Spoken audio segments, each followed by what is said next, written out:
Welcome to the Birding for Joy podcast, a show about discovering and exploring all the ways birding and wild birds bring joy into our lives.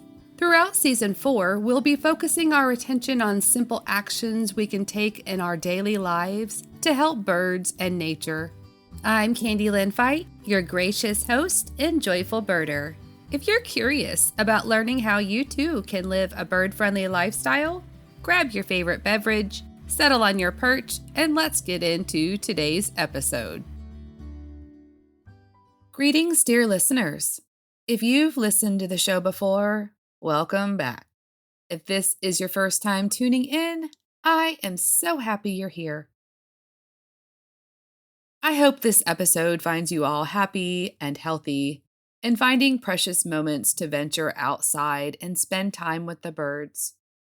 So far this season, we've taken deep dives into 4 of the 7 simple actions presented by the Smithsonian's National Zoo and Conservation Biology Institute's Bird-Friendly program.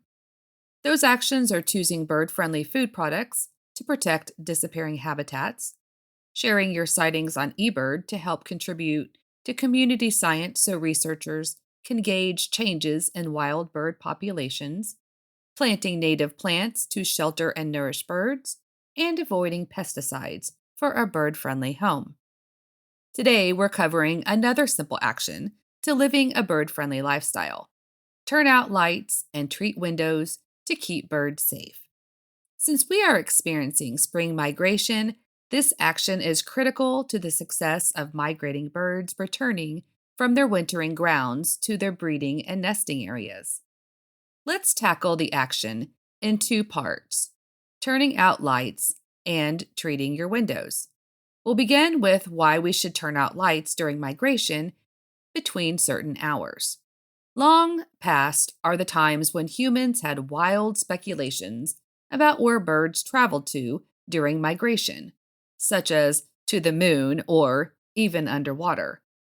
Thanks to scientific research, we now know that migratory birds travel between their breeding and winter locations, so they're able to locate adequate food sources to sustain them. Of course, researchers are still hard at work learning new information every day about migration so that we can continue to help support them during their journeys. According to the National Audubon Society, in North America, 70% of bird species migrate, and of those, 80% migrate at night. Did you know that birds use celestial cues like the stars and moon to navigate during their migrations? It's true. These cues provide directional references that are unavailable during the daylight hours. Research also tells us these nighttime travelers are more likely to avoid predators such as hawks or falcons, and they may prefer the calmer, cooler weather the night hours provides. Nathan Cooper, research ecologist for the Smithsonian's National Zoo and Conservation Biology Institute, says, "We now know these feathered travelers begin their long-distance journey during the darkest stages of twilight, and, just like many meteorologists, songbirds track atmospheric pressure to ensure safe and efficient flights." Cooper and his co-authors in a recent study reported 90% of birds beginning migration started their migratory flights within a 69-minute window after dusk. Artificial light at night can disrupt bird migration in a variety of ways, including disorienting birds from their routes and causing collisions with buildings, resulting in millions of bird fatalities each year. Like light pollution, especially from buildings in cities or towns, can throw a migratory bird's course off by blocking out the view of the moon and stars from what is called sky glow. Some can become so disoriented they fly around in confusion, burning up valuable energy and completely exhausting themselves. Or worse, suffer window collisions. Across the country, birders, conservationists, and amateur astronomers are working together to help birds safely migrate between their seasonal homes. Inspired by the FLAP program in Canada, advocacy organizations are working together to encourage individuals and businesses to participate in Lights Out programs, which help participants learn about the effects of artificial light at night on migrating birds and take action to reduce light pollution. Many areas have Lights Out programs where you can find information and helpful tips. Here are the recommendations. Between 11 p.m. and 6 a.m., during critical migration periods, turn off or dim all non essential lighting. Turning off lights dramatically reduces hazards from attraction to and disorientation by light. Turn off exterior decorative lighting, porch lights, and floodlights. Substitute strobe lighting wherever possible. Reduce atrium lighting wherever possible. Turn off interior lighting, especially on higher stories. At night, close the window coverings inside your home. Downshield exterior lighting to eliminate horizontal glare and all light directed upward. Install automatic motion sensors and controls wherever possible. And when converting to new lighting, assess quality and quantity of light needed and avoiding overlighting with newer, brighter technology. If you're unsure about peak migration times and want to know the migration status in your area, visit the birdcast.info website. I'll drop a link to it in the show notes. The Birdcast website offers you live maps so you can track nocturnal bird migration in real time as detected by the U.S. Weather Surveillance Radar Network between sunset and sunrise. Now let's move on to a second part of the action, treating windows to avoid window collisions. In the U.S. alone, nearly 1 billion birds are injured or killed by glass collisions annually. The American Bird Conservancy found that every home in the U.S. kills about 2 birds on average per year from window collisions. This usually happens when trees, habitat, or sky reflects in clear glass windows, plants are placed on the inside of a window, or when birds can see through to habitat or sky from one window to another window on the other side of a room. Nobody wants to hear the heart-wrenching thud of a bird colliding with their window. If it's never happened to you, trust me, it's awful, and for the most part, avoidable if precautions are taken. The only way to prevent the tragedy of window collisions is to treat the glass so that it's visible to the bird that there is no clear pathway to fly. For birds, glass windows are worse than being invisible because the reflective glass gives the birds the illusion that they have an open flight path. If you're unsure which windows you should treat, go outside and assess each window from different angles at different times of the day. If you can see reflections of the trees, vegetation, or sky behind you, the birds can too. If you can see through from one window across the room and then out another window, so can the birds. If you have a window where you've already had a bird strike, you know which window to treat first. Have you ever mistakenly ran into a glass door? If so, besides the obvious embarrassing moment, you might end up with a bump or a bruise. Now, imagine being a tiny bird body composed of tiny hollow bones flying at a dizzying speed. For birds, impacts with glass are oftentimes fatal or result in serious injuries. The good news is you can treat your windows quite easily, and many of the solutions are relatively cost effective. Now, the best solution is to install exterior insect or solar screening to windows, blocking the reflective glass from being seen from the outside. However, this can be costly depending on how many windows you need to treat. If exterior screens aren't a good option for you, there are a lot of other options. You can search online for bird safe window treatments or even find DIY solutions. You can watch tutorials on YouTube and find step-by-step instructions on how to create your own using household items such as string, tape, or paracord. If you're artistic, you can use tempera paint and make designs to break up the window. Whatever item or design you use should be placed on the outside of the window, and make sure to place the items within a couple of inches from each other so that the birds don't perceive any open space as a pathway or an escape route. The materials used should be visible from at least 10 foot away from the window.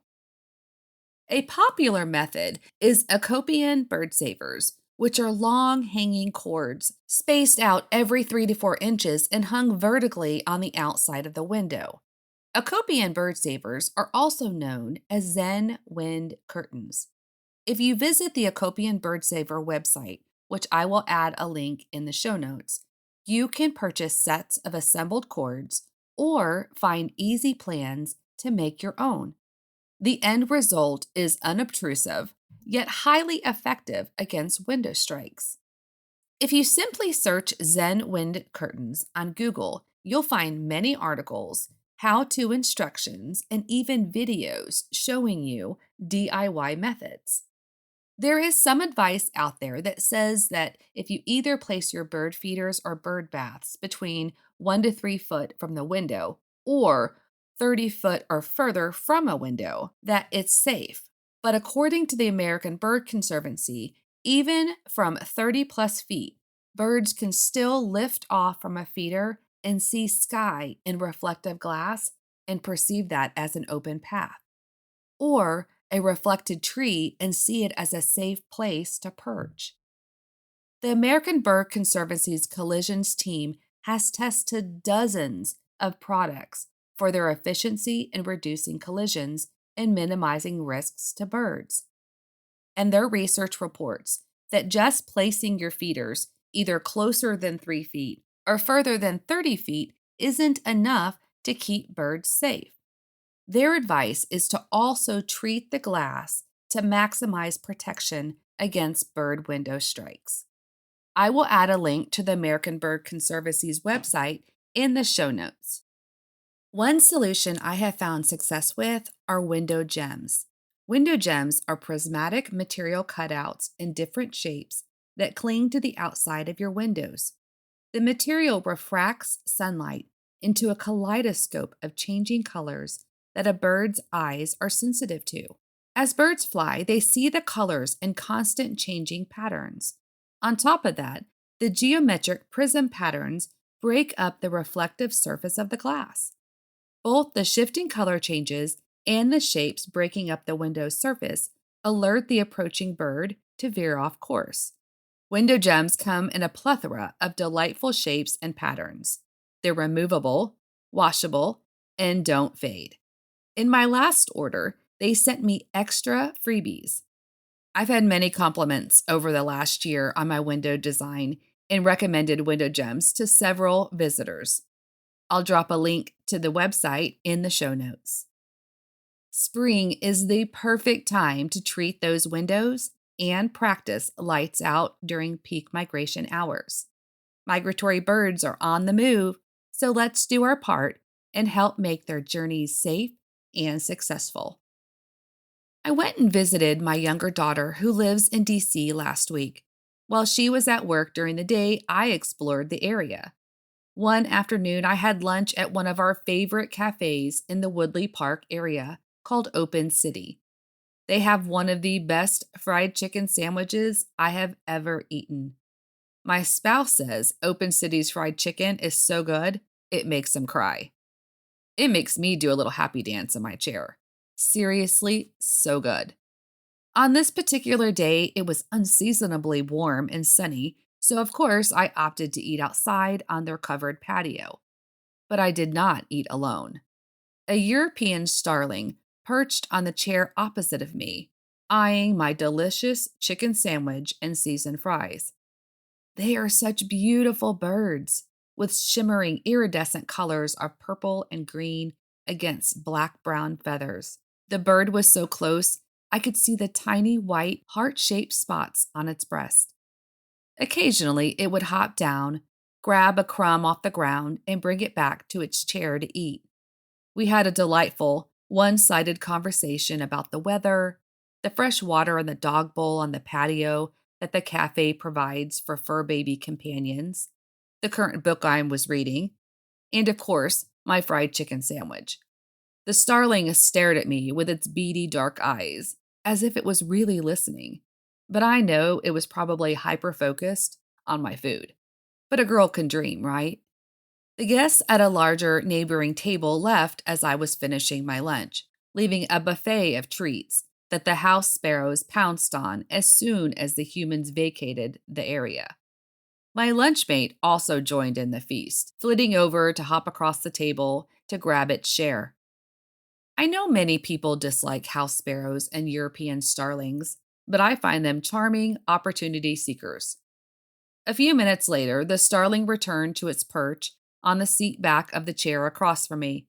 Evidence of a biscuit or perhaps a piece of bread was stuck to its yellow beak. I finished telling the bird about my morning and then went on to tell it what I was cooking for supper that evening at my daughter's home. It seemed if I centered the conversation around food, it remained attentive. When the server brought my bill and credit card machine, the starling flew over to the dog water bowl and had a healthy few sips before heading over to another empty table to find more treats. As I went on about my day, I thought about the starling and how it had to find opportunities in order to eat its next meal.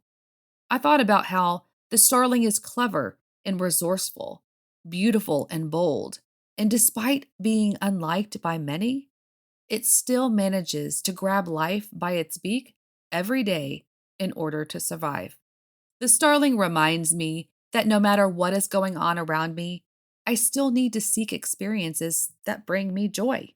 That despite what life throws at me, I need to make the best out of it, find the goodness, stay curious and full of wonder, and follow breadcrumbs in search of possibilities and opportunities that might enrich my life and those around me. Well, that's all I have for today. Join me next week when we cover another simple action to living a bird-friendly lifestyle, a taboo subject for some, keeping cats indoors to save birds. Until then, I wish you well and joyful birding, my friends. Here are a few calls of the European starling.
If you are enjoying the Birding for Joy podcast, I would greatly appreciate it if you would subscribe to the show. Subscribing and tuning in to the episodes allows the algorithms on the platforms to know that the podcast is providing you worthwhile content and helps ensure the success of the show.